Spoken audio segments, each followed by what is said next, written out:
Thanks for watching. Don't forget to like, comment, share and subscribe. अस्सलामु अलैकुम वरहमतुल्लाहि वबरकातुहू।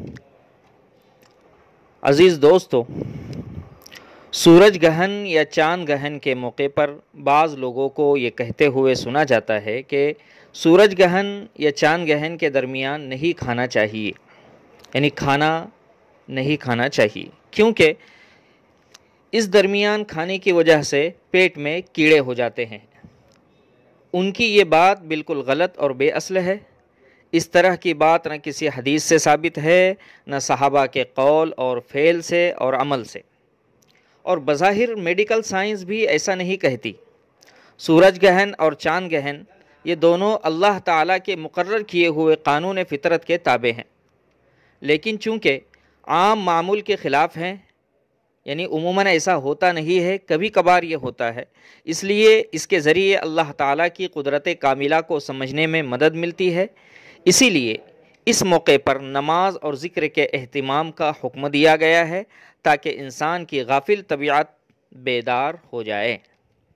इसी तरह बाज़ लोगों का ये ख्याल भी होता है कि अगर सूरज ग्रहण या चाँद ग्रहण के वक्त कोई हामिला औरत बाहर निकले या चाकू और छुरी का इस्तेमाल करे तो उस औरत पर ग्रहण का असर हो जाता है, या उस औरत को जो बच्चा पैदा होता है वो नक्स और ऐब वाला होता है। तो उन लोगों का ये ख्याल भी बिल्कुल गलत और बेबुनियाद है। सही बात यह है कि सूरज ग्रहण हो या चाँद ग्रहण, ये दोनों कादिर मुतलक अल्लाह ताला की वहदानियत की निशानियों में से हैं।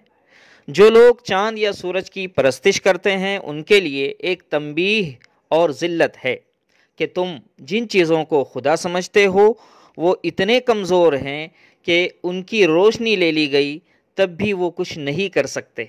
लिहाजा उसी कादिर मुतलक खुदा की इबादत करनी चाहिए जिससे बड़ा और बुलंद कोई नहीं है। अल्लाह तबारक व तआला हम सब के अक़ीदे को दुरुस्त फ़रमाए और आमाल सालिहा की तौफ़ीक़ नसीब फ़रमाए। वस्सलामु अलैकुम वरहमतुल्लाहि वबरकातुहू।